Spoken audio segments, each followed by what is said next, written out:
Hi hello friends, ఎలా ఉన్నారు? బాగున్నారు ఫ్రెండ్స్? మేమైతే బాగున్నాం, మీరు కూడా బాగున్నారు మనస్ఫూర్తిగా కోరుకుంటున్నా.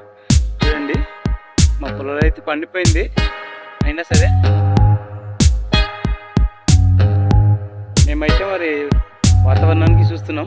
తుఫాన్ అంటున్నారు కదా, చూడండి పైకి అయితే మబ్బులు, చాలా ఎక్కువ మబ్బులు అయితే ఉన్నాయి. ఈ 2-3 రోజుల్లో చూసి మనం అయితే మొదటిసారిగా భూమి పూసేసి మన పొలం కోయడం అయితే జరుగుతాయి. చూడండి, పొలం అయితే ఇక్కడ నుంచి అక్కడ దాకా ఉంది. అక్కడ నుంచి మరి ఇంకా చాలా దూరం దాకా ఉంది. 1.5-2 ఎకరాలు ఉంటుంది అన్నమాట.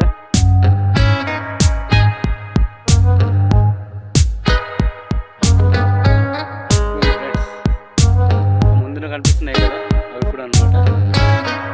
ఓకే ఫ్రెండ్స్, ఇంకా మరి ఈ వర్షం అయిపోయినాక మనమైతే దానం స్టార్ట్ చేస్తాం. నేడు రేపు ఆగి ఎల్లుండి అయితే కోసే ప్లాన్ వేస్తున్నాం. మనకైతే దానం రెడీగా అయిపోయింది. ఓకే ఫ్రెండ్స్, ఉంటాం మరి. జై జవాన్ జై కిసాన్. Okay, bye friends.